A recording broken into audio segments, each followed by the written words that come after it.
What harm could this sweet, innocent little puppy do?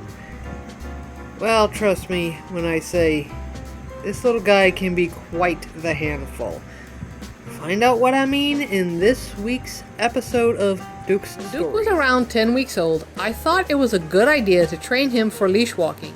Since I was already puppy sitting him while fostering his brother Sam, I figured why not train them both at the same time? It would be easier as they got older if they were used to their leashes, especially for Sam when he'd get adopted. I was surprised at just how quickly they both took to their leashes. I didn't have any trouble whatsoever with them. They didn't pull me, fight me, or try to bite their leashes like other puppies would have done. I would have sworn they were born with their leashes already attached to them. Duke and Sam were doing so well with their leash walking in my yard. They could make several rounds around my house without getting tired. So my mother and I decided to take them with us to our local store, a less than a 0.25 mile walk from our house round trip. Unfortunately, I didn't consider Duke's small size and short legs being a problem. He did so well in my yard, yet he had a much harder time keeping up with Sam, my mother, and me. He just laid down in the middle of the gravel road on the way back home and refused to go any further. I ended up having to carry him back home on just his first trip. Duke soon started to learn how much he loved to be carried. While Sam could make the short trip with no problems, Duke was earning his free ride by laying on the road to signal he wanted to be carried.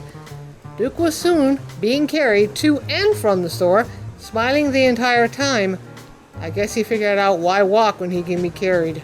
I should have known then that this was just the beginning of Duke getting spoiled.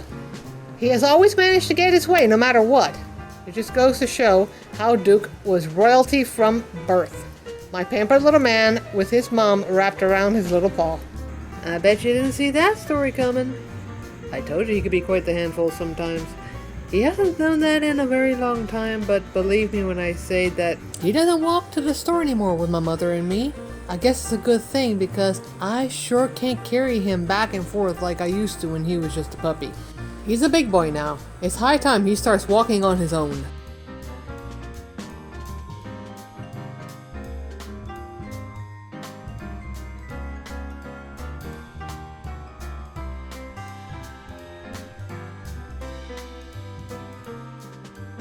If you enjoyed our video, let us know what your favorite part was in the comments below. For more Sweet Little Duke, check out this playlist right over here, and don't forget to drop us a like, subscribe to our channel, and ring that notification bell to be notified when we put out a brand new video. We post Monday through Friday at 12 p.m. Central Time and would love to have you as part of our YouTube troupe. Thanks for watching. Later!